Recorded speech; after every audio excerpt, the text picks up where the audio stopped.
Ah, Fremine, you're home. Where did everyone else go? I have some new friends that I would like to introduce. Oh, they all just went out a moment ago. I see.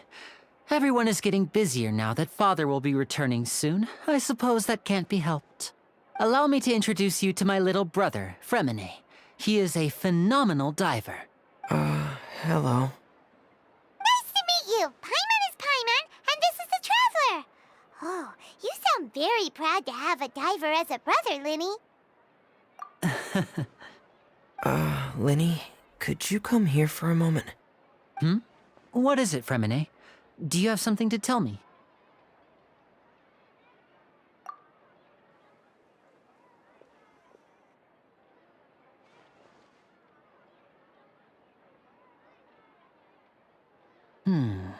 Okay, I see. Is everything all right? Oh, it's nothing. We were just discussing a little housework. Sorry for the interruption. Oh, before I forget, the Traveler and I collected more materials to make magic pockets. Were you able to get any, Fremine? Yes, I went diving and gathered lots of materials. I was about to give them to you. That's our Fremine, always quick with the underwater work. All right, I'll take these to the workshop.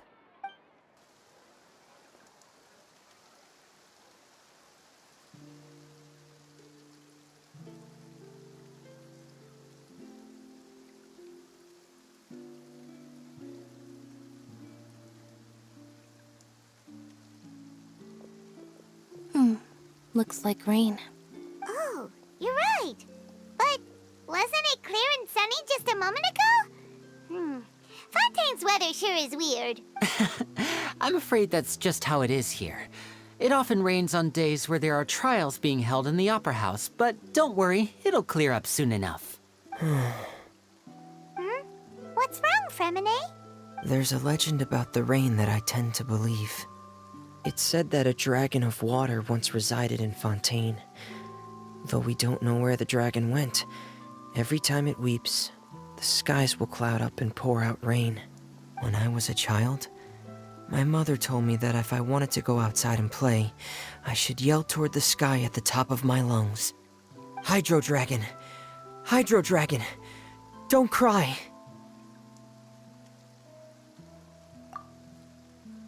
If it's an elemental dragon, then having the power to make it rain wouldn't be very unusual.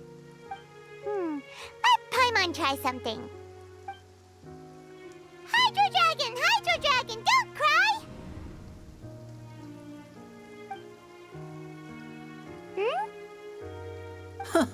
Doesn't seem to be of any use. It is just a legend after all. You know, you might be a more popular magician if you understood the concept of romanticism. Or could at least play along. Sorry, it might be because we've never met the Hydro Dragon. Perhaps it can't be comforted by the words of strangers.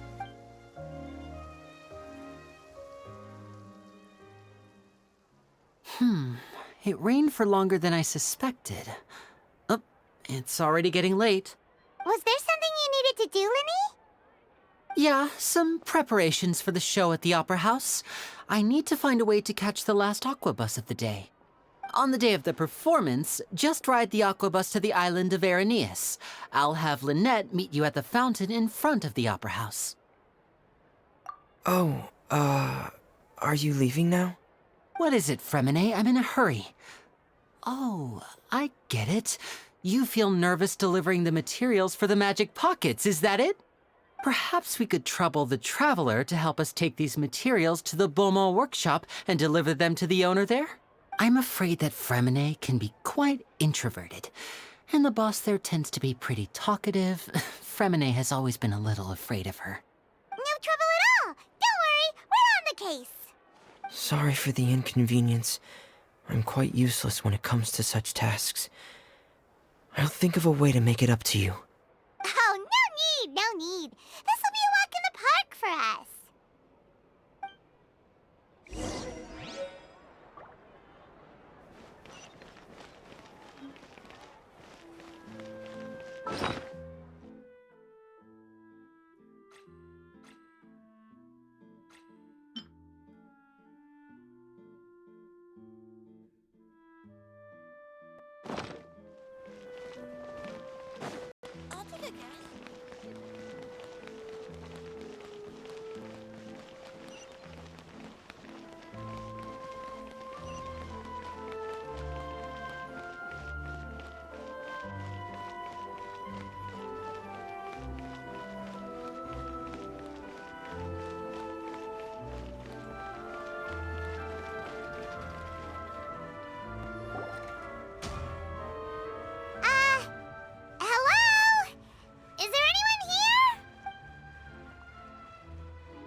Oh, hello there. New customers? Looking to buy, or do you need something made? Or perhaps you're just looking for a chat with me. Oh no, we're just here to deliver some materials. Here they are. They're for making... what were they called again? Ah, these must be for magic pockets. I could tell right away. I've already made several orders worth now. No need. They've already prepaid several batches worth. When they told me what they'd be using them for, I even offered them a discount. But they insisted on paying the full amount, saying that I had a business to run. It seems both their hearts and their pockets are made of gold. Whoa. So, is Lyney actually loaded? I can't say for sure, but who knows? Maybe there's good money to be made being a magician in Fontaine. Hey! Is this machine what you use to make stuff here? It looks really advanced. Why use your hands when a machine can do the work? It would be a waste not to use the latest technology, and wasting is a kind of crime. But where does a big machine like that get its power from? Well, it's a little complicated. I'm not sure I can put it in layman's terms for you. But basically, everything we usually use here in the city is powered by indemnitium. It's a type of energy that's produced from trials. Huh? How can trials produce energy? Well, I'm not completely sure of all the details myself, but basically... When a trial is in session, the Oratrice Mécanique d'Analyse Cardinale harvests people's belief in justice and converts it into energy to be used all around Fontaine. So that's what its other function is? Paimon heard that the Oratrice was created by the Archon to make judgments. But Paimon still doesn't get it. How could something unreliable like people's beliefs be turned into a stable power source for these machines? Oh, yeah! So that means the Hydro Archon relies on the machine to take the energy created by belief and turn it into power for all of Fontaine, right? Even though I've never heard anyone really put it that way before, it sounds like it makes sense. Besides indemnitium, we have another type of energy called pneumosia. It isn't produced by the power of the Archon, but it is unstable by nature. Even now, it still cannot be widely used by civilians. I thought I'd find you hard at work, but here you are chatting the day away. Since you're already talking, I'm sure you wouldn't mind a few words with me. You again? Didn't I already promise you that I'd have the more I owe to Confrérie of Cabriere by next month? Why are you hounding me now? Yeah, but how do we know that you won't go running off by the end of this month? I want 50% today. Wait, no, 70%. Huh? You... Seems business isn't so great for the workshop. We've already finished our job and delivered the materials. Maybe now's a good time to leave?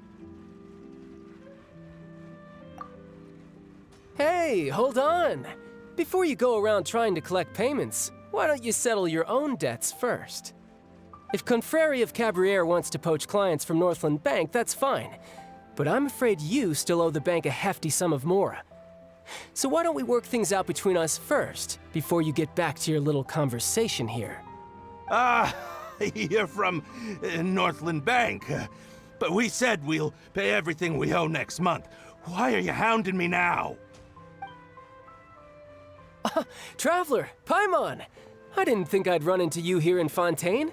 What are the chances? We're surprised to see you too! What are you doing here in Fontaine?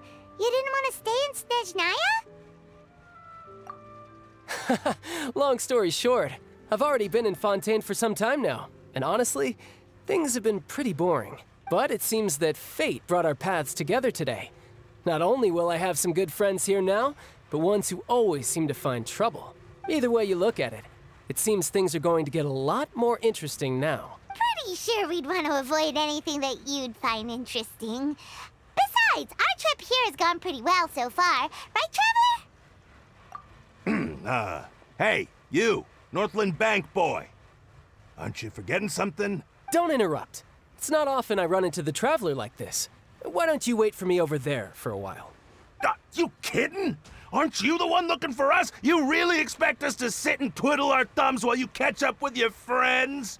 Listen to me, boy. If you want your Mora, fine. Why don't you come and take it?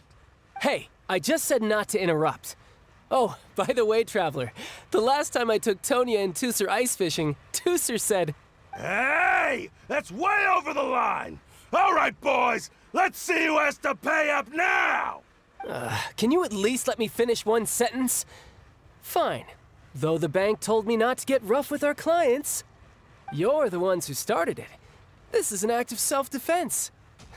You two will have to be my witnesses, okay? I'm sure this won't take long.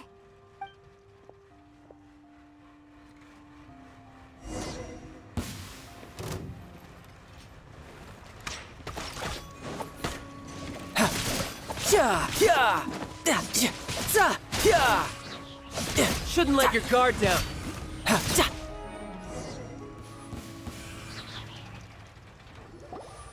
Oh, what's your deal, Brad? How are you so strong if you're just a staffer from Snezhnaya's Northland Bank? Wait, don't tell me you're... Oh, now you notice. It's a little late, don't you think? Just make sure you understand that you don't mess with Northland Bank. Got it?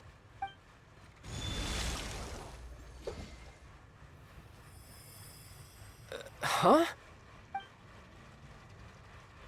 Now's my chance!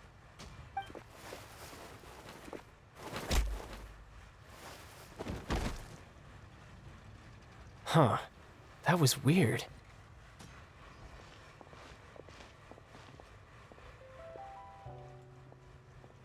I'm not sure.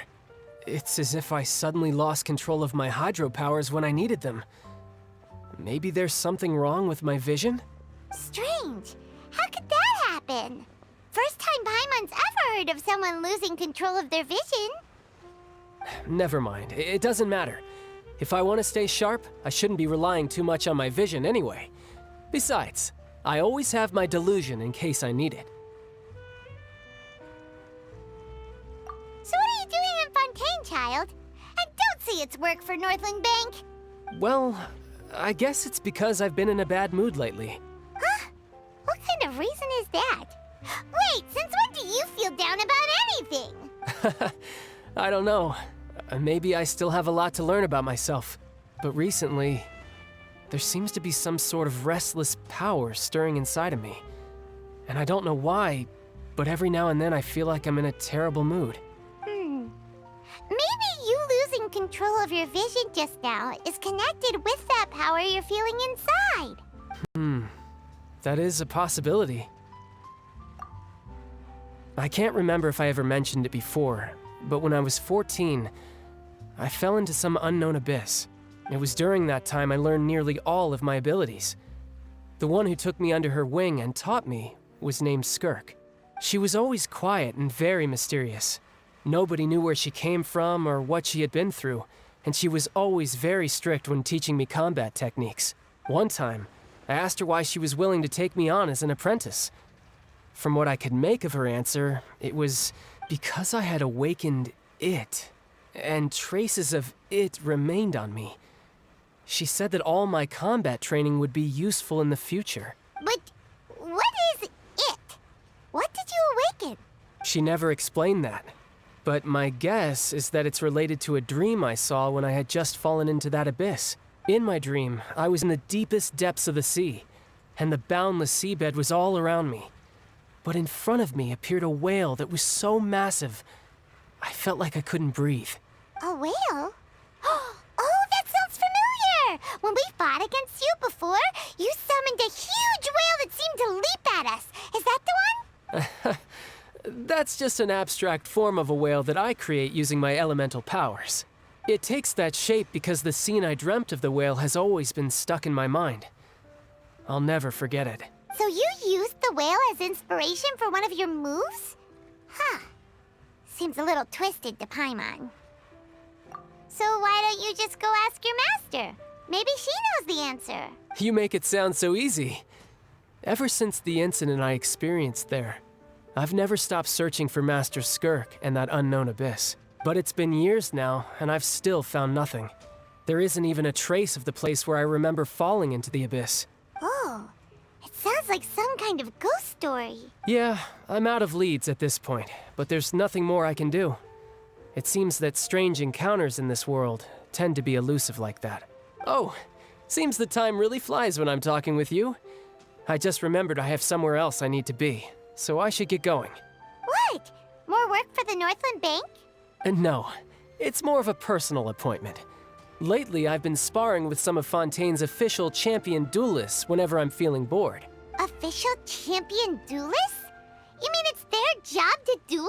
Yep. In Fontaine, before a criminal goes to court, they're given one chance to defend their honor by requesting a duel with an official champion duelist. The champion duelists are all-powerful fighters selected from among the nation's best. And the duel itself is a no-holds-barred fight with no specified stopping point. So engaging in such a duel is regarded as a symbol of defending your honor. If a criminal manages to win the duel, they'll be acquitted. But if they lose, they'll have no choice but to stand trial. And the worst-case scenario is that you're simply killed in the duel. Though it's rumored that Fontaine has a death penalty, from what I can tell, no one has ever been officially sentenced to death. So really, the only people who opt to duel are those who have suffered a grave injustice in being accused, or those who greatly value their honor. Otherwise, why gamble with your life? So, do many people actually get out of their trials by winning the duel? Apparently, it's exceedingly rare for anyone to actually win. Fontaine probably enacted this system as a way to show that the nation respects the honor of its citizens. Besides, none of the champion duelists are to be trifled with, which is exactly why I was itching to face them as soon as I got to Fontaine. Apparently, the one I'm meeting today, Clorinde, is the strongest of the champion duelists. I had been asking her for some time before she finally agreed to face me today. Well, that's child for ya. Paimon feels like we heard that name somewhere before. Clorinde. Oh, before I forget, I want you to have this. Huh? Your vision? You're seriously just giving it away? I'm just worried that it could become uncontrollable again. I'd be pretty upset if it got in the way of my duel, so I think I'll be better off without it for now. Besides, I just need you to hold on to it for a short while. I'll come retrieve it when I have some time later. Paimon knows what you're up to. You just want an excuse to come talk to us again, don't you? Whatever gave you that idea? I'll be in touch later.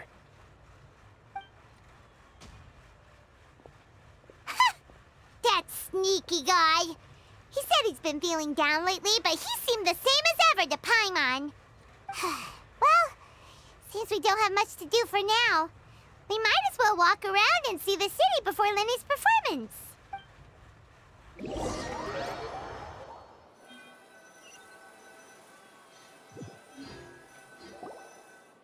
Wow! Who could have seen that coming?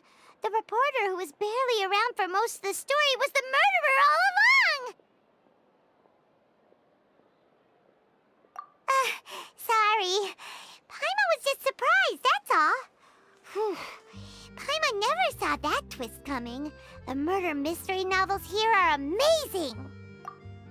The whodunits here in Fontaine are a lot different than the light novels you see from Yai Publishing House.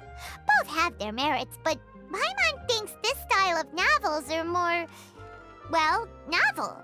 It's so exciting to reach the moment when the mystery is uncovered, especially in the one Paimon was just reading. You should buy a copy and read it too. Oh, sorry about that. Paimon will be more careful next time. Hey, shouldn't we be heading to the Opera House to see Lyney's performance soon? It's almost time for the show to start, so we should get going. Lyney said that the Opera House is on Aranias, so let's go ride the Aquabus!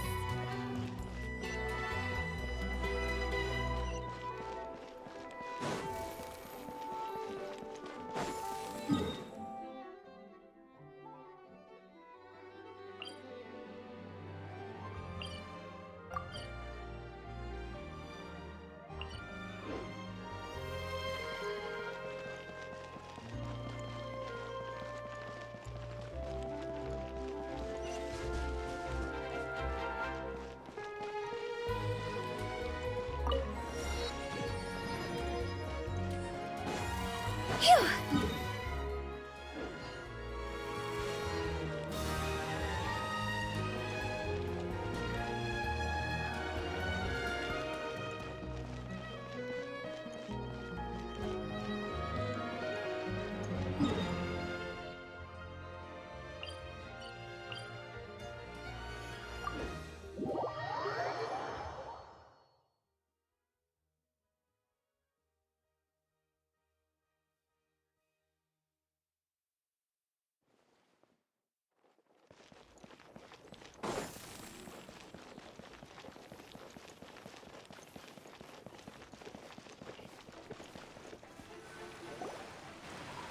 Whoa! Now this is fancy! The Opera Epiclese. What a place to hold a performance! No wonder Lyney and Lynette were looking forward to it. Huh. Looks like there's a lot of people standing around the fountain up ahead. O Archon, please bless us with a bright and healthy child. We pray. I don't know why you always feel the need to ask so much. I'll be happy as long as our child is healthy and lives a peaceful life. I guess if they're our kid, then there's no doubt they'll turn out smart. Maybe this is one of the customs in Fontaine. There sure are a lot of couples here. Vache. What's wrong? Vache. Vache. No, Paimon didn't say anything. Are you hearing things? Welcome to the Fountain of Lucine. All the water flowing through Fontaine converges here. It's customary for newlyweds to come here and wish for children. Lynette, you scared Paimon. When did you get here? Lyney asked me to wait here for you, remember? Right. What do you mean? There are a lot of people here right now. Hey, you're not trying to scare Paimon, are you? Besides, it's the middle of the day. It's not the time for eerie things. I see. I might be able to tell you something that could help explain the voice you heard. In fact, you might not be imagining things at all. I suspect that what you heard is a result of your hypersensitivity to the hydro element. Others in my family have had similar experiences. It's because of his sensitivity to the hydro element? But what would hearing a voice have to do with elemental power? When do you cry, Paimon?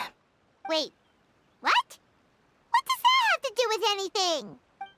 Just answer me. When do you cry? When Paimon's really sad? Oh, and when Paimon's super happy. Oh, and also when Paimon's really, really scared. Then you should understand that tears contain your most intense emotions. Like I just mentioned, the Fountain of Lucine is where all the flowing water in Fontaine converges. Even the tears that fall to the ground will eventually gather here. So maybe what you heard was the intense emotion coming from someone's tears. So, what did the voice say? If you were hearing their emotions, then Paimon wonders what happened to them. Rather than worrying about them, we should worry about my brother first. Don't let that calm look of his fool you. He tends to get pretty nervous just before a performance. So chatting with Lyney might help him relax a little before he goes on stage. Oh, right. That makes sense. Let's go in and see Lyney.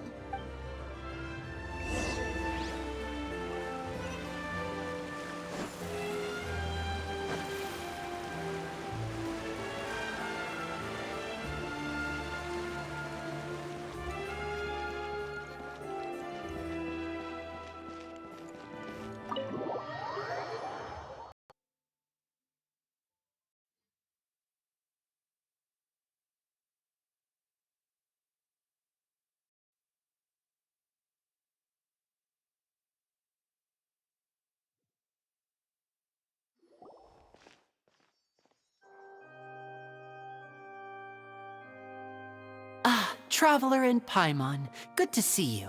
I knew you two would come. Are you kidding? We wouldn't miss it for the world. We've been looking forward to it.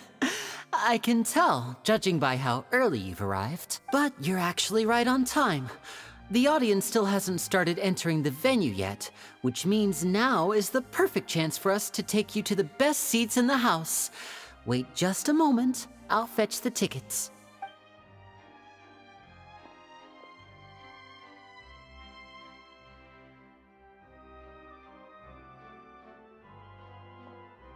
The Opera House has assigned seating, so you always have to make reservations. I've already reserved your seats, and here are your tickets. Ooh, front row seats! Thanks, Lyney! Don't mention it. There's no need to keep thanking me. Hey, Lyney! Could you come over here and take a look at this? Oh, I'll be right there. Seems there's an issue with the stage props over there. That's Cal, my assistant, calling me. I'll go lend him a hand. Yeah, we'll just go to our seats. You go ahead, Lyney.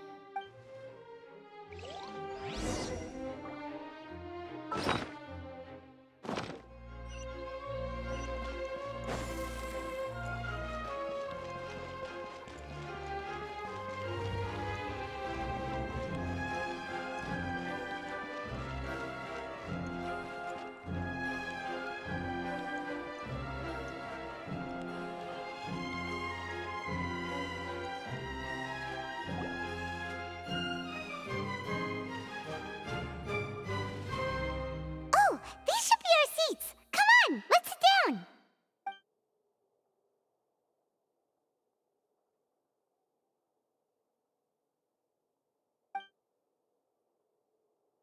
Uh... Uh... Hey, Traveler. Maybe we should strike up a conversation with the person next to us. Since we're sitting together and the rest of the place is practically empty still, it's kinda awkward if we don't say anything.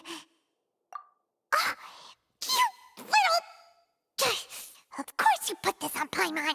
Excuse me, I did not realize you felt awkward. I am terribly sorry. I would be perfectly happy to chat with you if that is what you would like.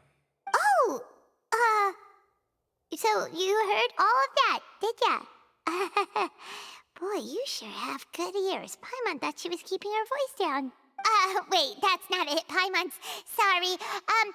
Paimon's the one who was being rude, talking under her breath like that. So let's talk, but, what should we talk about? Oh, Paimon's got it. You're also here early and sitting in the front. Are you a friend of Lyney's too? A friend, you say? Well, if Mr. Lyney would like to be my friend, I would be more than happy to reciprocate. Oh, so you're not friends with Lyney then? Oh, this is getting more awkward by the second. Paimon nearly forgot to make her introduction. Nice to meet you. Paimon is Paimon, and this is the Traveler. We just arrived in Fontaine. It is an honor to meet you two. I have heard of your deeds across Tevat, and as required by proper etiquette, I will also introduce myself. I am... Oh, Monsieur Neuvillette.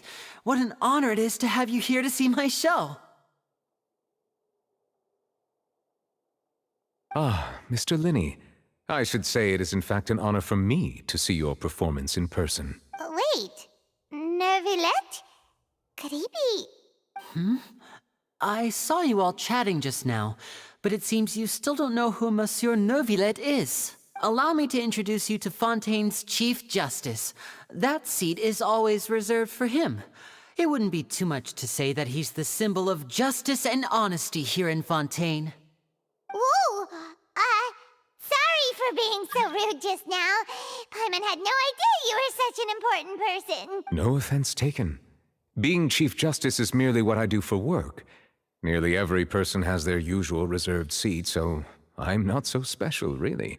And by the way, I should probably let you know, even though I would prefer not to, there's someone sitting up there in the VIP seats that has been striking a pose for quite a while now. I believe she is trying to give you a most elegant and impressive first impression. So I think you should take notice of her sooner rather than later. Otherwise, she may become flustered.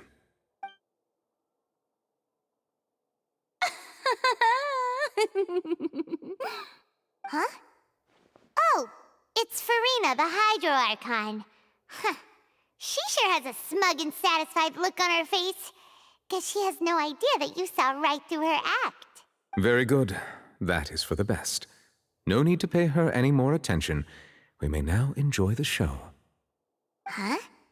So is this what things are like between the Chief Justice and the Hydro Archon? All right, please wait just a moment longer. I've pretty much finished my preparations, and the performance will start as soon as the audience has made their way to their seats. Yay! The show's finally about to start! Paimon can hardly wait! Paimon's never seen a real live magic show before!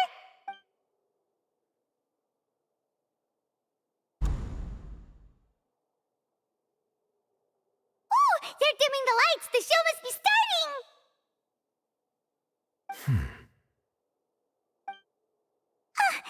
Sorry. Paimon will try to stay quiet. Welcome, one and all, to the Opera Epiclese. I am the star of today's show, Lyney. And over here is my sister, Lynette, who will be working as my wonderful assistant. Please, let's give her a warm welcome. Hello, everyone. I know she may seem to be a little sleepy right now, but that's just a sign that she's nervous. Whatever. Now, some of you may be thinking, two vision holders who can freely manipulate elemental powers performing magic is not true magic at all. So, I would like to take a moment to assure you that elemental powers will have nothing to do with what you will witness on the stage today.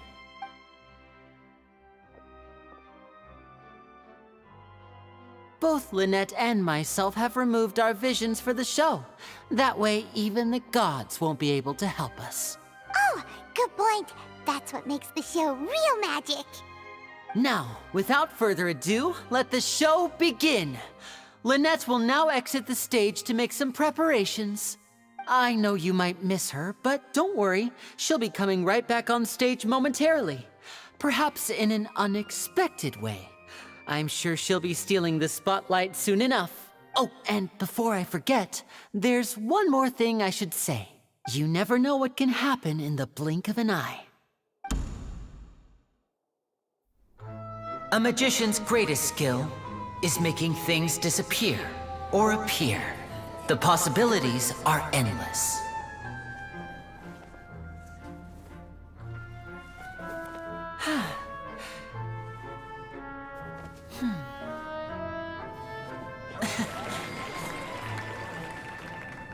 Huh?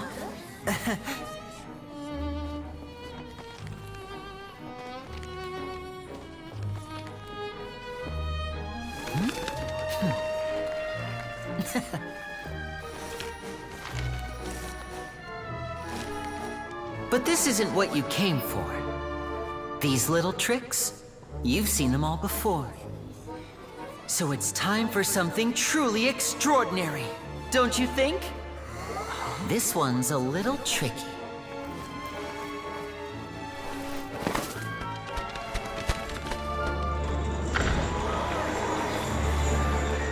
Using this water tank, I shall make my sister vanish completely, right before your very eyes.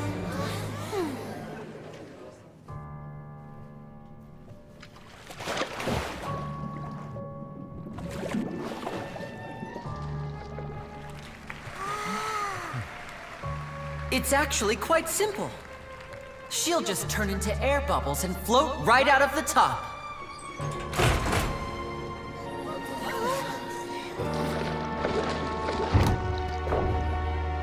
Oh no! I told them to check all the props carefully. With the lid on, even air can't escape. An amateur magician would be getting very nervous right around now. Luckily, it's me on stage, so let me show you what a true virtuoso can do.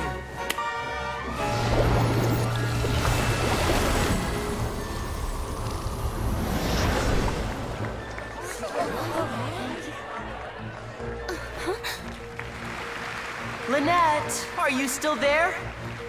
Don't go too far. We don't want to use up all our magic. Hi, I'm back. Uh-huh.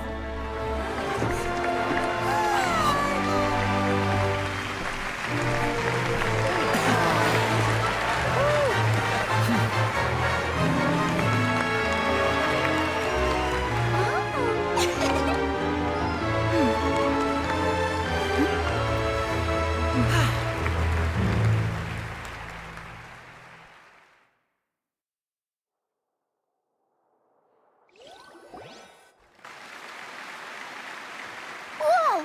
What in the world just happened? How did he do that? Paimon didn't see him do anything. Wasn't Lynette inside the water tank? How did she disappear and then reappear out of nowhere? If we could see easily through his tricks, then that would mean that his skills are still lacking.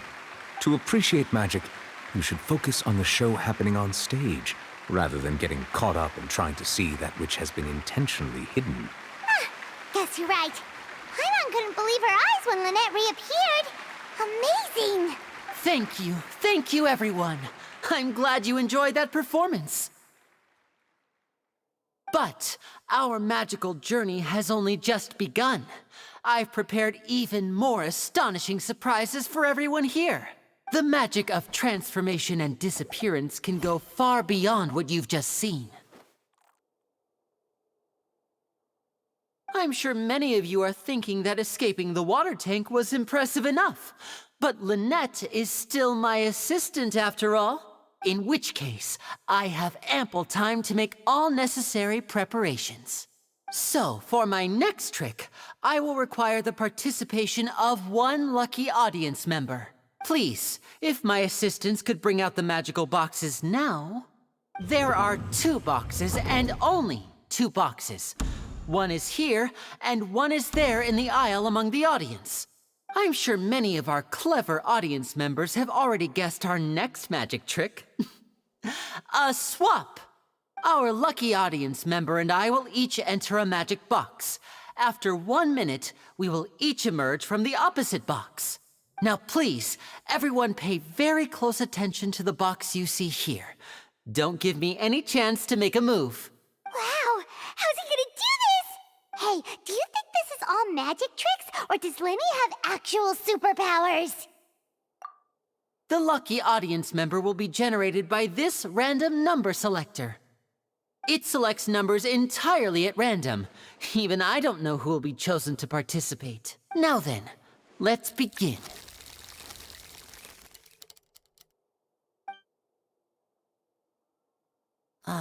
Let me see. Oh, row 7, seat 3. Congratulations!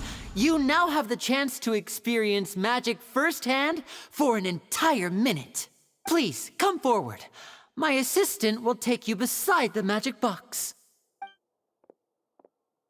I'm sorry, it might be a little cramped inside, but no need to feel nervous. We've carefully arranged everything for you to be as comfortable as possible. You don't need to do anything, but no matter what strange things may happen, don't come out of the box. If the magic is interrupted, who knows where you might end up? You might even find yourself in the Fortress of Meropide. Oh, okay. All right. Before I enter the magic box, there is one more thing I need to ask the audience to do. Could you all give me a countdown? Like this. 60, 59, 58. Just keep counting down. You can go a little faster or slower if you like. I won't be able to see anything in the pitch-black box, so I'll be relying on your voices to know when time is up. Oh, and no tricks now. If you quickly count from 60 in just 30 seconds, then I'll be in a tough spot. Ooh! Paimon kinda wants to count faster after hearing him say that! No, that won't do. I can see it in your eyes. You still can't be trusted. Let's practice together. Come on, repeat after me. 60, 59, 58. 60! 59! 58! That's right, perfect. Keep it going. All right, I'll see you all on the other side once you've finished counting. 54, 53, 52? Huh? Why aren't you counting, Neuvillette? I am counting in my head. I think things are exciting enough in here as it is. Merely a consequence of my identity and personality. Do not worry about me. Just enjoy the show. Oh, all right. You looked so serious that Paimon thought you might be feeling uncomfortable or something. 40, 39, 38! Mr. Lyney, are you all right in there? Is everything ready? Yes, I'm fine, I'm just double-checking the direction of the magic. It would be a disaster if we get sent to the wrong places. For example, midair right above the audience. Even though he's saying that, Lyney doesn't seem nervous at all. What was that noise? Did you hear it too? Not sure. Anyway, it doesn't seem like anyone's worried about it. 25, 24, 23! What's wrong, Mr. Lyney? I can still hear you moving in there. I seem to have accidentally knocked over a decoration. I'm trying to fix it, but it's pitch black in here. I can't tell left from right. Never mind the decorations. There's no time for that. The show is what's important. No, that's unacceptable. I want my show to be perfect. Don't worry, we still have 20 seconds. Hear them counting? 19, 18, 17! It seems things aren't quite going as planned. I apologize, everyone. It feels like you're all starting to count faster, but that's all right. I know it can be tiring to do such a long countdown. 10 seconds and change is still plenty of time. 10! Almost there now. 8! Swapping two people is harder work than you might think. Even a master magician like me can't guarantee I'll get it right the first time. Hey, wait! Is this the back one? I can't tell. They both look the same inside.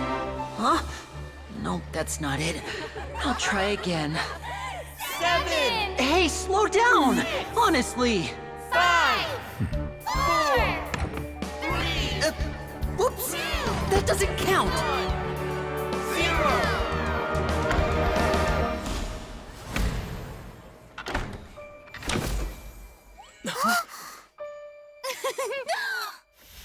Ta-da!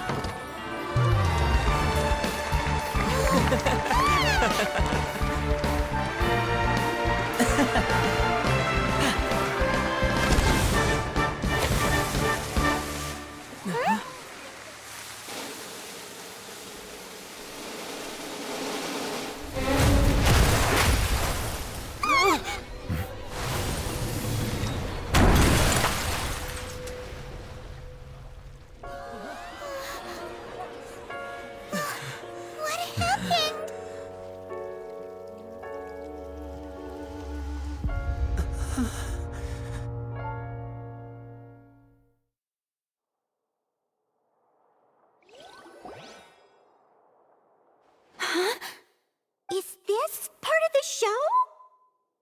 Mr. Lyney, you're going to use magic to fix the stage now, right? What happened? Oh no. Maybe this isn't part of the show. The girl was still in that box, right? This performance is over. Medical staff with me. Guards, secure the scene and detain all the performers. Seal the exits. No one is allowed in or out at this time. Yes, that's right. If this was just an accident, then we must investigate the cause. But if this was all part of some scheme, then those accountable will not escape the judgment of the God of Justice. No need to be alarmed, you two. We'll get to the bottom of this soon enough.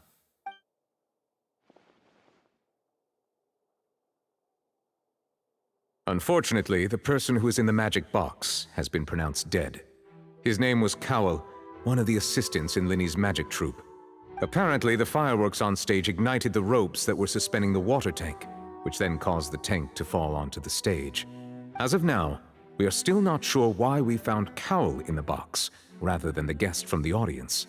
And after an initial search of the area, the guards have confirmed that the girl is nowhere to be found. It appears that this incident was not merely some mishap with the performance, and there are many indications that it is connected with the case of the serial disappearances of young women. The serial disappearances case? That's the case that Charlotte mentioned for? I know the truth. I can see through the whole thing. Really, using such a shallow and obvious mystery as his finale. Did he really underestimate us that badly? I say that our powerful magician, Mr. Lyney, is now the prime suspect for the serial disappearances case. Huh? Why me? This whole thing was an accident. Oh, this all occurred during your magic show, did it not? The missing girl disappeared after being chosen, did she not? The deceased is one of your assistants, is he not? Now that I think about it, that whole speech about magicians making things disappear was nothing more than a provocation, a bald-faced challenge. That can't be right.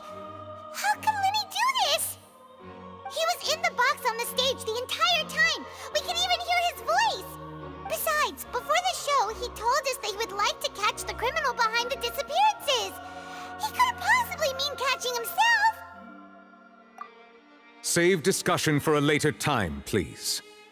Lady Farina, may I assume that your comments just now constitute an accusation against Mr. Lyney and his associates, and that you are pressing charges? Huh? I just think that he... Well, I think it might be a little early to talk about formally pressing charges. But what Lady Farina said just now makes perfect sense. Looks like she's gonna personally deliver justice. A kidnapping and murder carried out under the cover of a magic show. Lady Farina said it all. I mean, of course, my dear people. But what excites me even more than the obvious truth before our eyes is the opponent I'll be facing. That's right. I mean you, Traveler. You'll support Lyney, won't you? After all, he was the one who helped you the first time we met. Then there's no problem at all. You know, the Traveler and I already had a duel the first time we met. But with Lyney's help, our little duel ended in a draw. But draws really are the most boring possible outcome. So, no more draws. Between the two of us, there must be a clear winner and loser. And what better place to hold such a riveting showdown and decide the true victor than here, on the grandest of stages, the Opera Epiclese. Huh? It wasn't a draw. She obviously lost last time. I understand. Charges have now been pressed, and as such, a trial is in order. Well, Traveler, seems Lady Farina has set you in her sights. But putting her dramatic rhetoric aside for a moment, I would like to ask you, are you willing to act as Mr. Lyney's attorney and defend him in this case? Very well. The trial will be held a day from now in the Opera House. Both sides may investigate the scene to build their cases and search for the truth. Lyney and his troupe are all potential suspects and shall remain within the Opera House. The audience may begin to leave in an orderly fashion once they have been cleared by the guards. A day isn't that long. Let's see what kind of case this big-shot Outlander can build in such a short amount of time. I'm really quite looking forward to hearing it.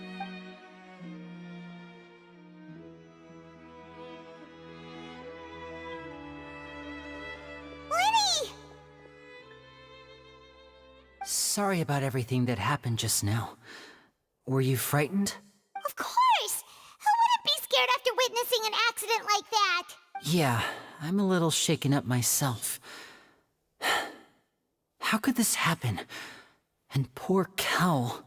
I know you already claimed that you would defend me, but now it's just us talking. Tell me, do you think I could possibly be the murderer? Good to hear. Thank you so much for trusting me. I'm sure everyone sees me as the biggest suspect at this point. But if you ask me, the whole thing is mysteries layered upon mysteries, such that all that's left is confusion. I don't know whether what happened there on the stage was purely an accident or not. And I don't know why poor Cal was in the box.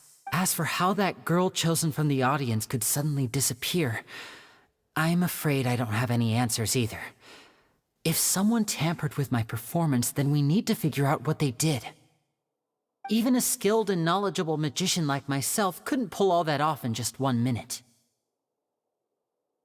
Which is precisely why we need to investigate! As this book says, the impossible could not have happened. Whatever happened must have been that which is possible. Paimon bought them when we were reading at the bookshop in the city earlier. Pretty cool, huh? Don't worry, Paimon used her own savings to buy them. It wasn't from our travel funds.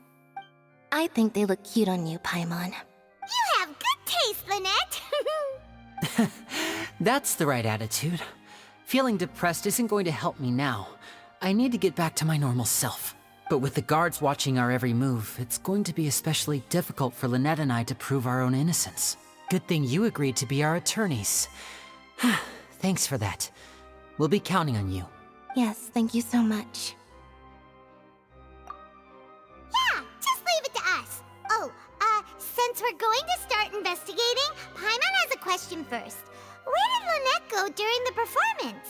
Ah, well, I'm afraid that would involve some of our essential trade secrets as magicians. The secrets behind our magic are past saving, Lyney. I suppose you're right.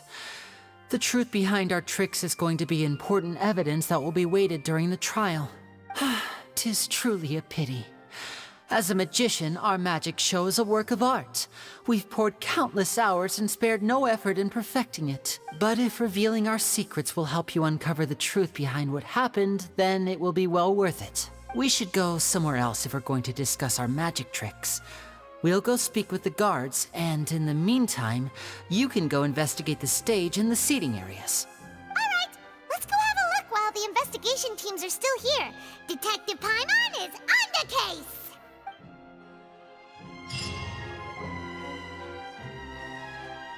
Hello, officer. How's the investigation going? I see. You must be the traveler that Lady Farina mentioned. Listen, I'll be perfectly honest with you. I'd avoid getting mixed up in this whirlpool of a mess if I were you. Huh? What do you mean? Come with me and you'll see. The deceased is one of Lyney's assistants named Cal. Even though he hadn't joined the troupe long, he was hardworking and everyone generally liked him. The assistants are usually in charge of setting up and inspecting the props, as well as assisting with the show and keeping the crowd engaged. As you probably saw when you were in the audience, the water tank suddenly fell and smashed the box with Cowl inside it. This is the real mystery. We've already searched the scene and were unable to find any traces of the girl. However, if you look carefully, the box was positioned directly under the water tank. The ropes holding the tank were then burned by the pyrotechnics on stage, causing them to snap. All these factors lining up so perfectly makes it hard to see this as a mere accident. If anything, the more logical explanation is that the whole incident was intentionally planned, and Lyney is the most likely person to have access to all these areas. But he doesn't have a motive. Are you both good friends of his? Well, you can't say we're good friends, but we've known each other for a little while. So in just a short time, he was not only able to win your trust, but even convince you to act as his attorneys. I know there's no such thing as magic. The real trick of a magician is holding the audience in the palm of their hand. I've seen a lot of cases, and I can tell you that people are the least reliable kind of evidence. Sorry, I tend to be pretty straightforward. Just know that I'm warning you for your own good. Anyway, you may investigate the scene of the crime yourselves if you're curious. Who knows, maybe you'll be able to come up with some new evidence.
So this is the rope that broke and caused the water tank to fall.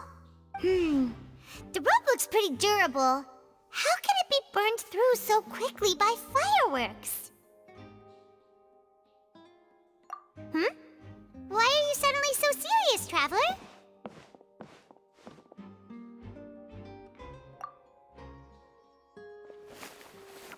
Whoa!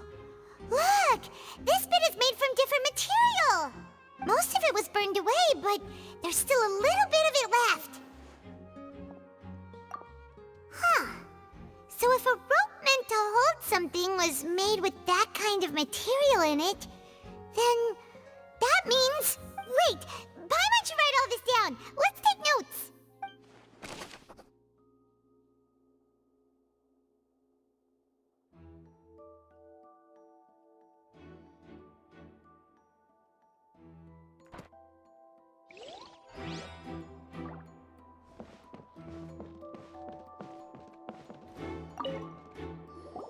Hello there! What are you investigating?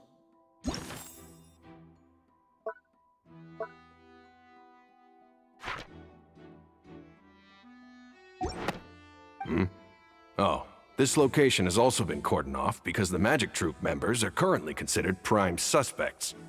The investigation team is still collecting evidence. The seats were all booked in advance, so we were able to deduce the missing woman's identity by checking the guest list. Sure, it's not like this is confidential information. We will publish it later anyway when we petition the public to help us find the missing person. Her name is Halsey. She's a painter from Fontaine who's made a bit of a name for herself. Apparently, she wasn't a regular at the Opera House, but she'd been feeling some pressure with her work lately, which made her decide to come see the magic show. The Magic Troop members all claim not to know her, and we have looked into her social connections.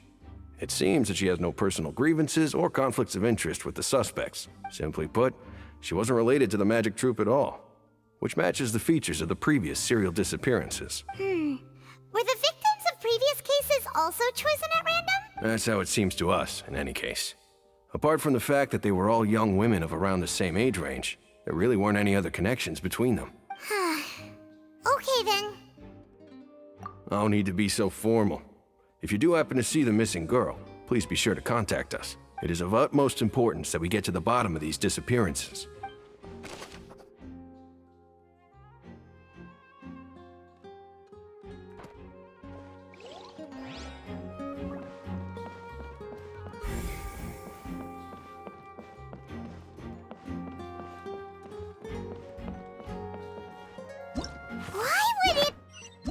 Why would it be him?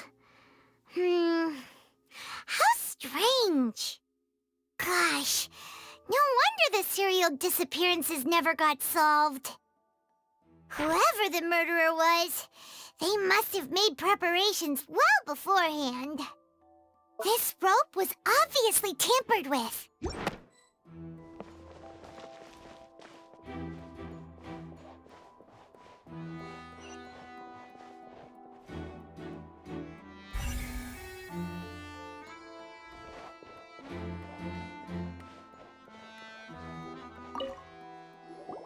I see that you're investigating the area.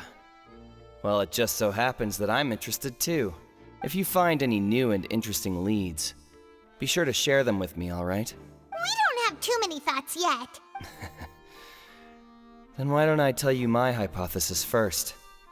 The way I see it. And I'll start it with that loud thud. The thud? Oh, you mean the sound that happened during the countdown? Yes, exactly. It wasn't terribly loud, but I suspect that most people heard it. It's just that everyone was awaiting the results of Lyney's trick with bated breath, so no one paid it much mind. But now that the incident has happened, the thud has become an important clue. That makes sense. So, what do you make of it? I'm of the opinion that it may have been the sound of Lyney's accomplice, Lynette perhaps, jumping atop the water tank or something like that. And when the pyrotechnics went off, she cut the rope, sending the water tank crashing down. But wasn't the noise we heard too loud for that? Perhaps the balance wasn't right, leading to a particularly rough landing. Oh, that's true. I suppose I must reconsider. That does remind Paimon, though. What was with that sound?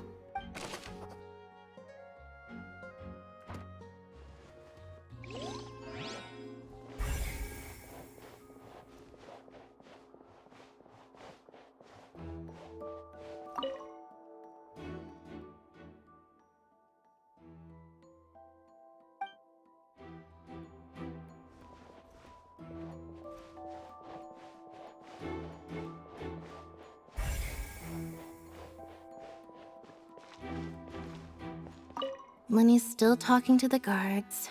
It seems he'll have a lot of explaining to do. I think someone will be assigned to monitor us later, but that's alright. Lyney's still talking to the guards. I think someone will be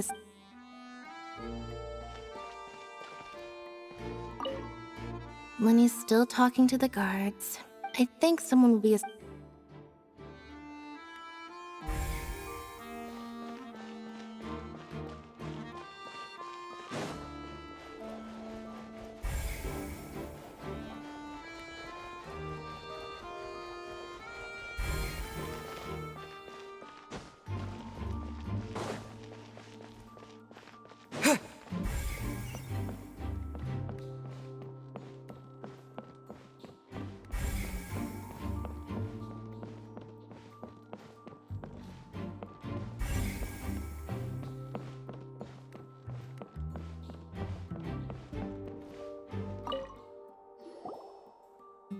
The investigation team has some new findings. Turns out there's an issue with the random number selector after all.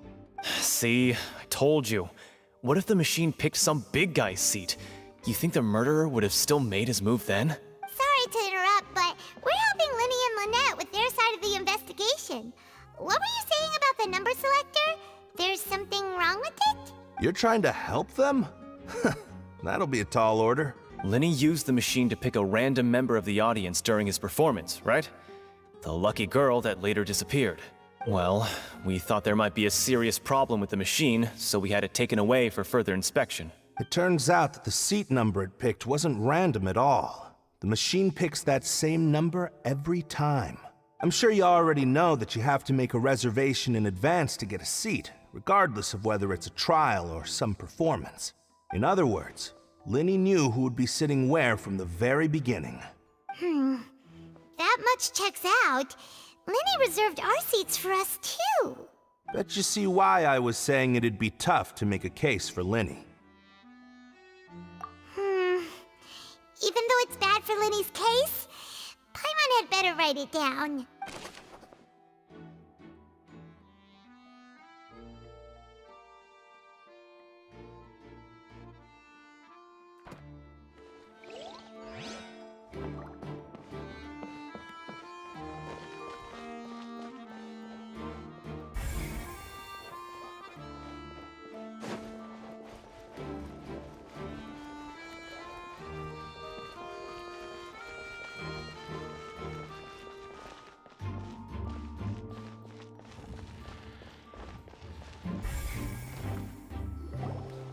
Hey, you! Yes, both of you! Over here!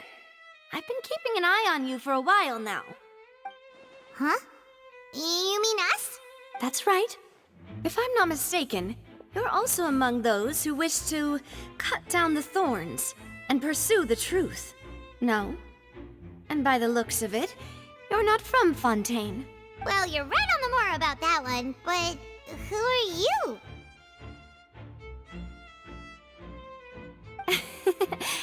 Have you never heard of the Spina di Rosula? From mediating disputes and providing protection to solving conundrums, you name it, Spina di Rosula does it. And I, Navia, have the honor of being its renowned president. Though those who play by our rules call me boss. I'm Silver, her attendant. Pleased to meet you. And I'm Melus. Demoiselle's various daily needs and affairs are under my purview. Huh? Boss? Demoiselle? What gives with the names? Well, I am the second generation president. Melus and the others are still used to my previous title. My apologies, demoiselle. Should you prefer, boss, I will endeavor to use that instead. No, no need. You don't have to call me boss. Just Navia is fine. Okay, if you say so. Not that we're members of Spina di Rosula anyway.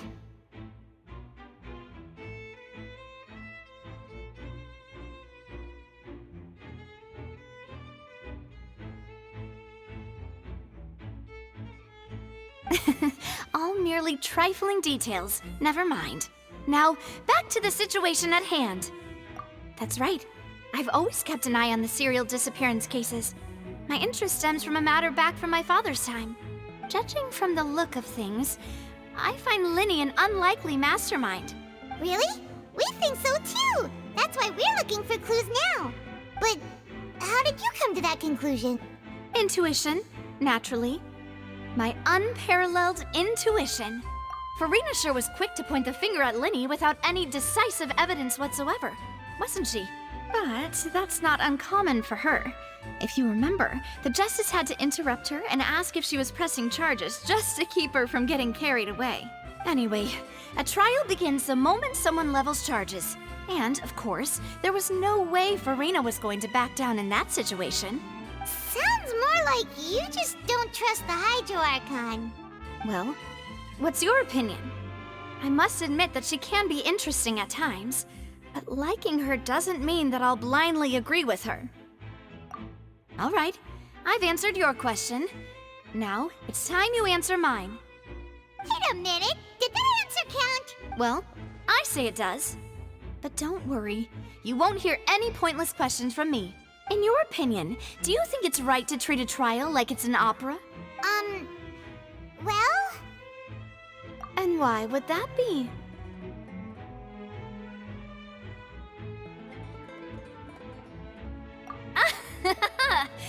See, Silver and Maloose?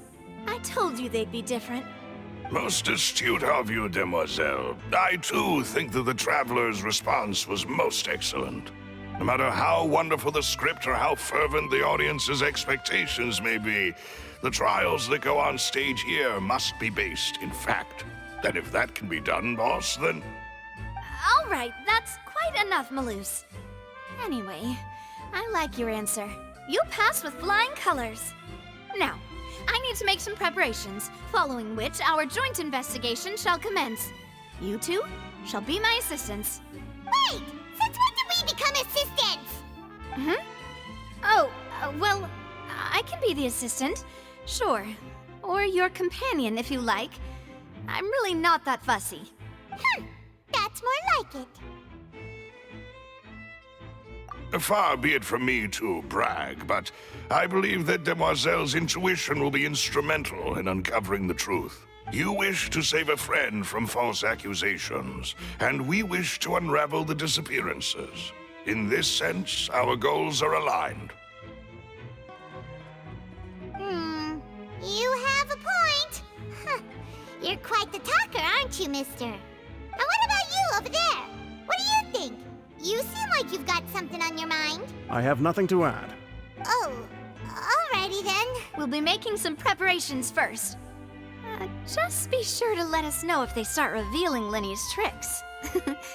Thanks!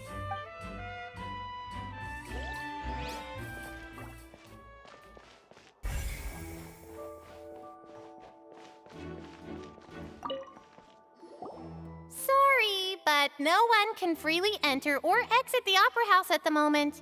If you wish to leave, you must register your identity with us first. No, we're not leaving. We're representing Lyney and Lynette as attorneys, so we're investigating the case. Were you always guarding this entrance? Yes. After the Chief Justice gave the order, everyone coming in or out must undergo a strict inspection. So the missing girl couldn't have left from here. At least, not from that point on. I doubt there was much opportunity then either. How can you be so sure, Well, because I was in charge of security near the entrance at that time, I couldn't see Lyney's performance from here, which was quite a shame. Just my luck. But still, I did not abandon my post, and I stayed put no matter how loud the applause was. If someone had so much as even approached the door, I would have noticed it, let alone if they had tried to leave. We Melazines are good at that sort of thing, you know. So, it's safe to say the girl couldn't have left through here. Alright, thank you for your help. This'll be useful info.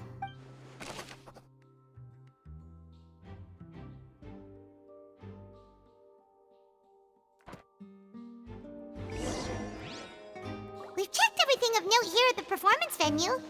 Paimon wonders how Lyney's discussion with the guards is going.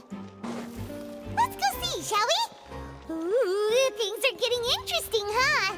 We're about to see how magic is made.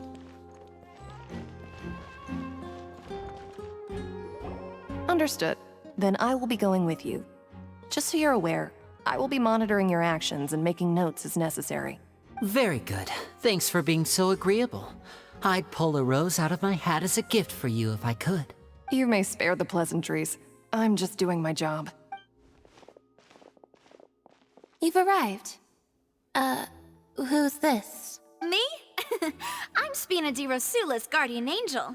If you've got a problem, I've got the firepower. Sorry, I got a little carried away there. Call me Navia.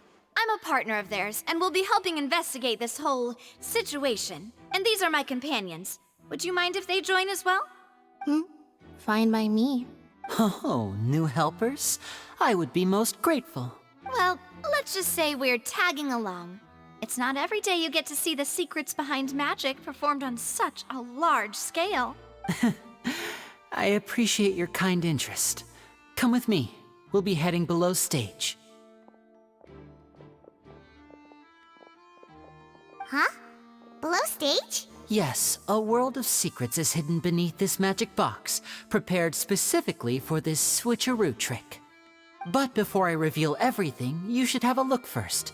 Notice anything strange here?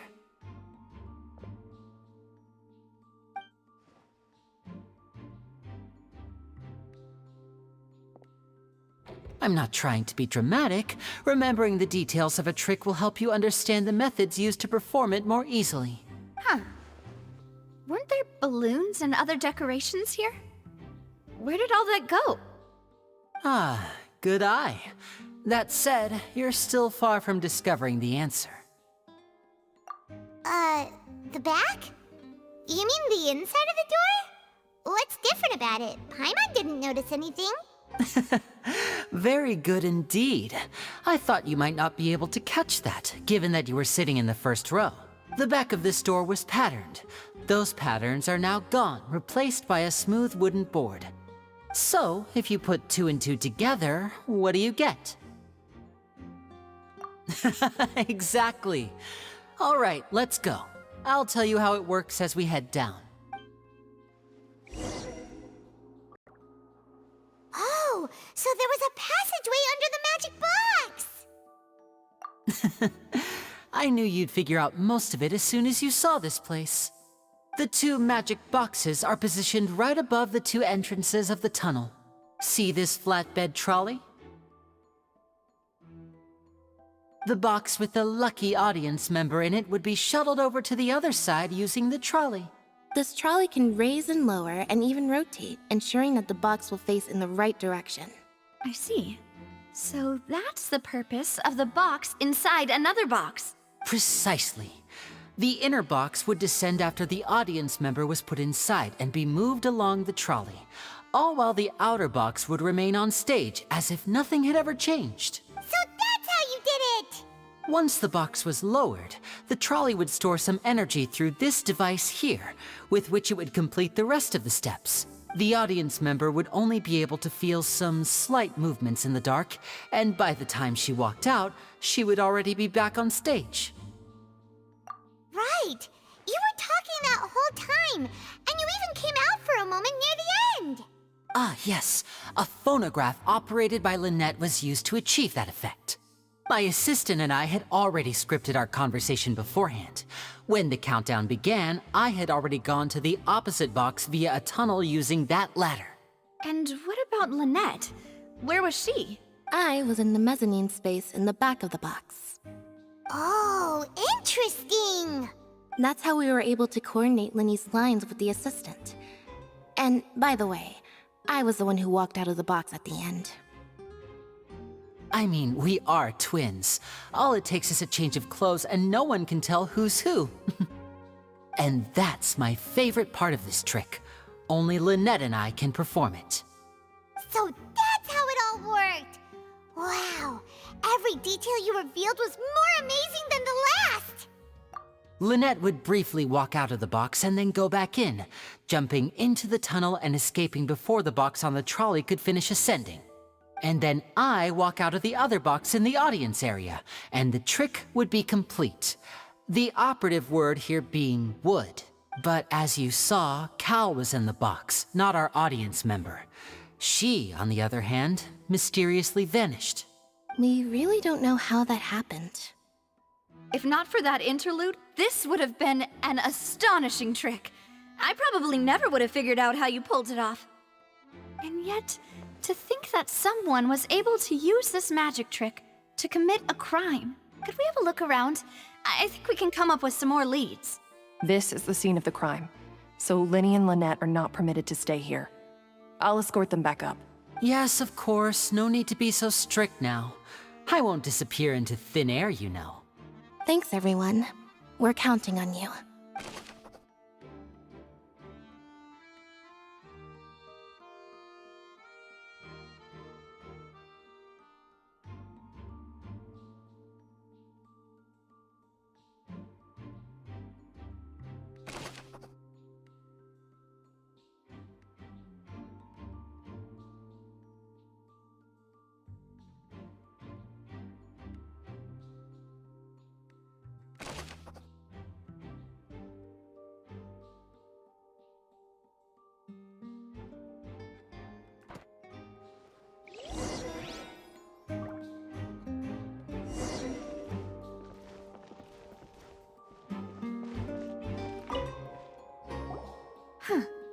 What's this? Looks like a hook tied to the end of a rope. Huh? There's all kinds of odds and ends here. Perhaps it was a prop for a different trick. But why would it have been left here? Whatever it is, let's make a note of it first.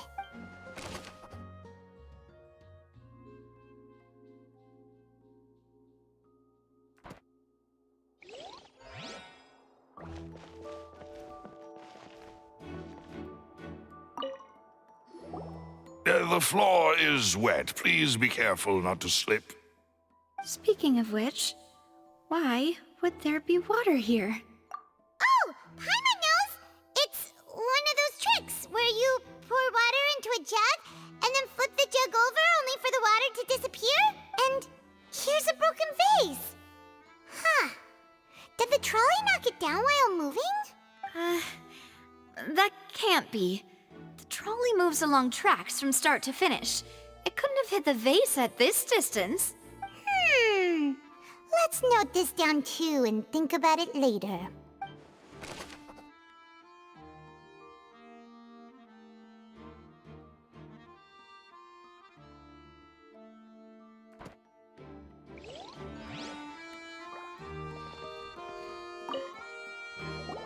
Oh, these are the clothes that the lady chosen from the audience was wearing, right? Her clothes are here, but she's nowhere to be found. Right. And do you really need to do that if you're kidnapping them? Ugh, this is so confusing. Paimon doesn't want to be a detective anymore.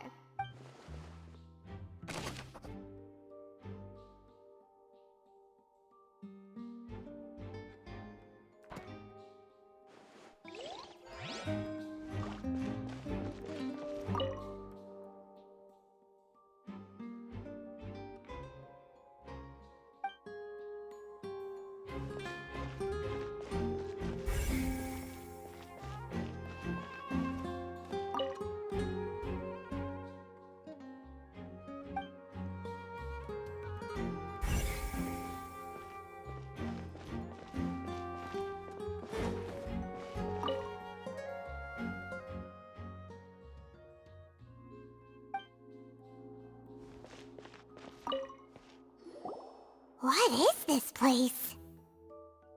It seems someone could fit through here. Huh. Could this have been the suspect's escape route? Alone, perhaps. But if they had to pull another person with them, this space would be too narrow. But there are no other ways in or out of here.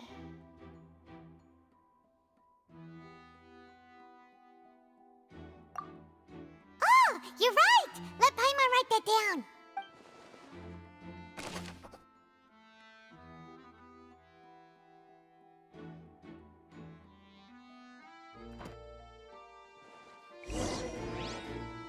Seems we're just about done investigating down here. Yes. Let's head back up.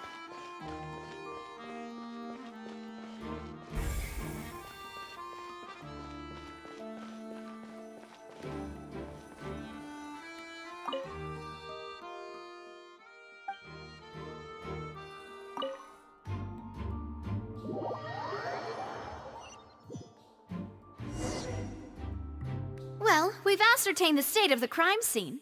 Let's find a place to sort out our findings once Malus returns. It seems to me that there are several things that don't add up here. Apologies for the wait, demoiselle. So, what did the guards say? Did the criminal escape through the vent? They believe the odds of that are very low, since the vent leads to the Opera House's basement. The guards have checked the area carefully.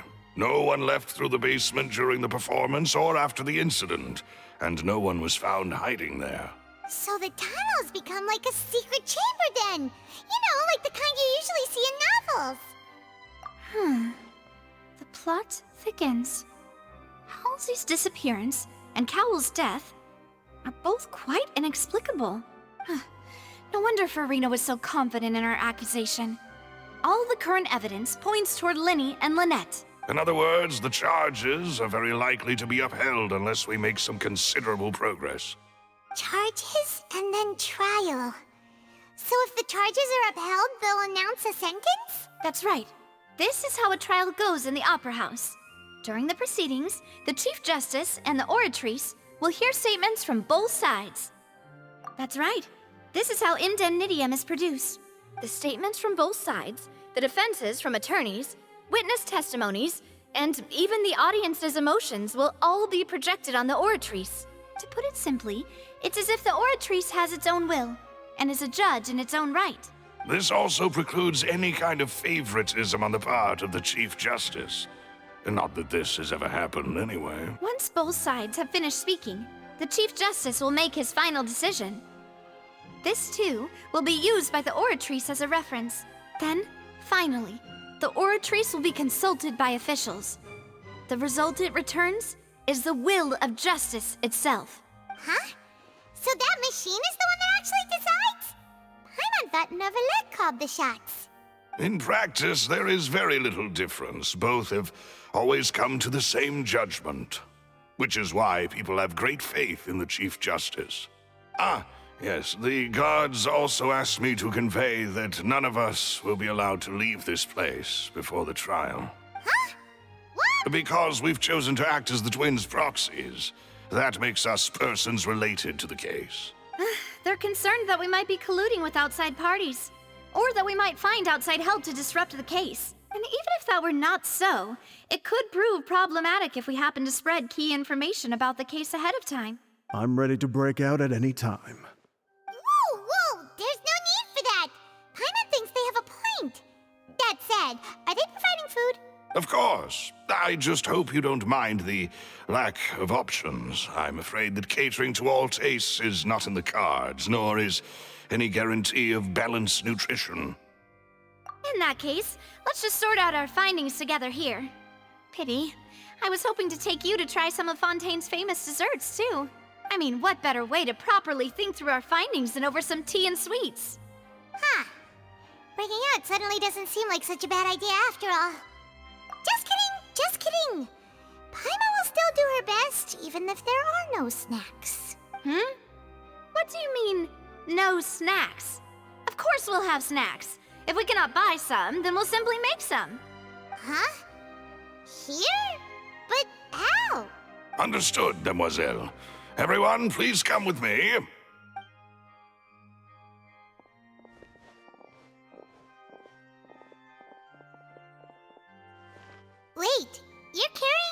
portable stove with you? Yes, I must be prepared to meet the demoiselle's baking needs whenever the fancy strikes her. I have eggs, sugar, and almonds at the ready.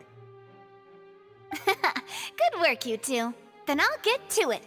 Please sit tight for a moment. You'll get to taste my awesome snacks soon enough. These three are quite the interesting group.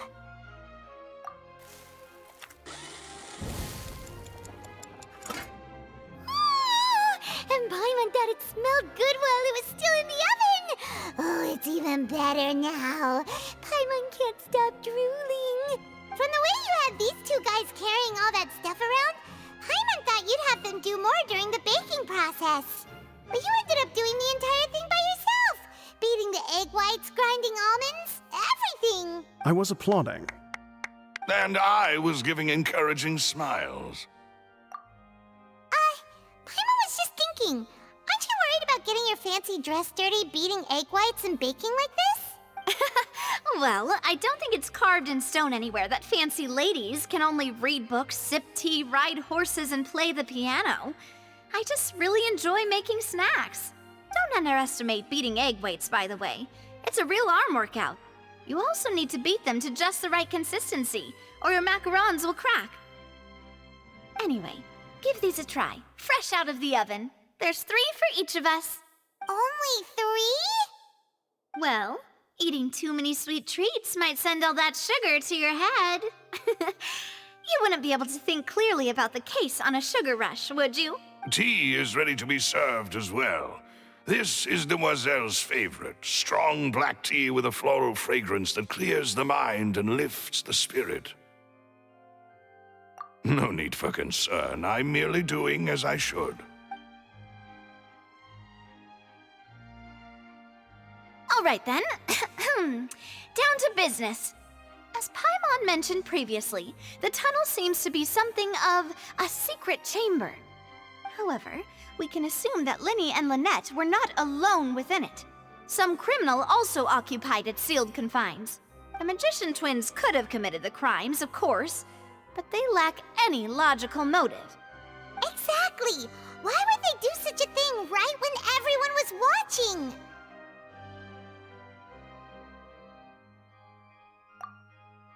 The flower vase and the thud we heard during the performance could indicate some altercation between Halsey and the criminal in the tunnel, resulting in the shattering of the vase, the discarding of her clothes, and her abduction. Perhaps the criminal thought that since she was chosen from the crowd, she would be too easy to identify if she was still wearing the same clothes. Paimon thinks that makes sense, but the real trouble is... True. None of the clues we found thus far support the existence of this third person.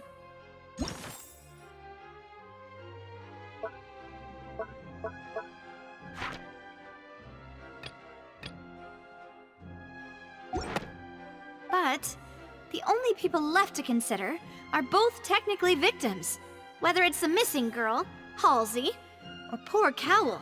Huh. Could Halsey have secretly made modifications to the magic props in order to murder Cowl before making her escape? That's right. And even if she had tampered with the setup, she would need to understand the entire trick to pull it off. Nor does she have any motive. The guards said that she has never had any dealings with the Magic Troop's members. Were we not thorough enough in our search? From the sound of things, this is turning into an impossible case. Your macarons are amazing, though, Navia. They smell great! They're nice and crisp and super sweet! They are my specialty, after all. And I see you've already had 5 of them. What? 5? Oh, that can't be right.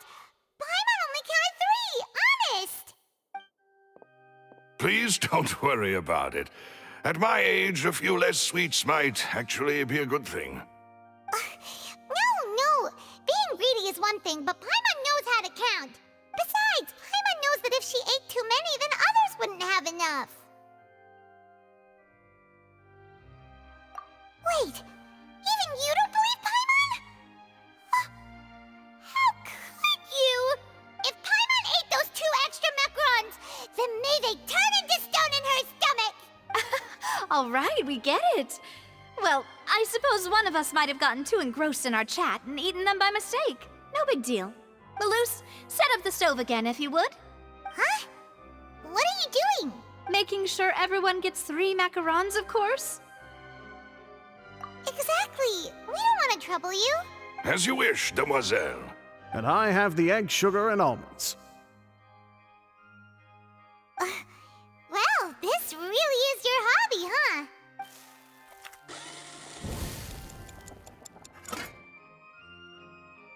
Well, that's it for snack time.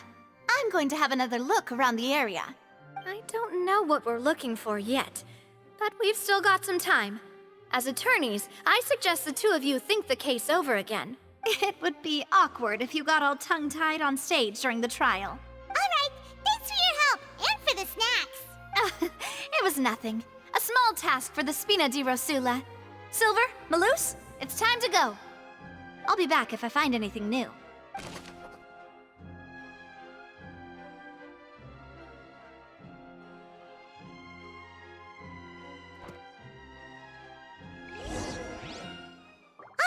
It's time to put our heads together. We've got to get our defense ready for the trial. Oh, it's probably gonna be a long and difficult case. There's no point in worrying about that now. We just need to prepare. Here, take Paimon's notes. They should help you review the situation.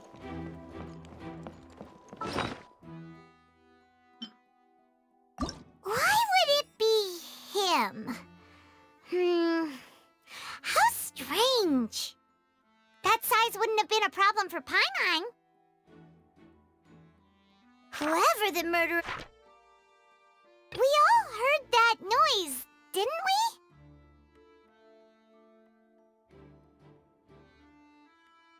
The performance would not have been visible from where the doors were guarded. If Paimon were on duty, she would have snuck back into the audience seating. Well, there was no chance Paimon could have seen that the box had 2 layers. And that's why only the 2 of them can perform this trick. There was no third person. And Paimon didn't eat more than 3 macarons either. Digging a tunnel just for a magic trick? Whew, that must have been a lot of work.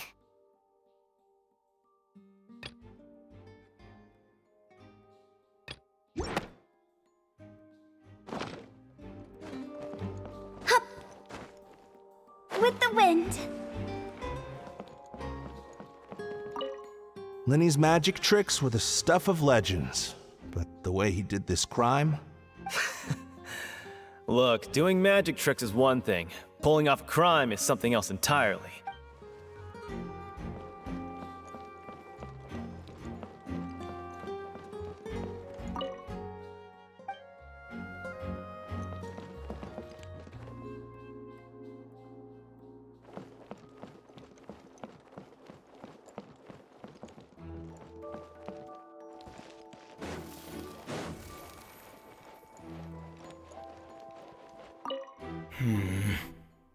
Could it be that I didn't see it happen?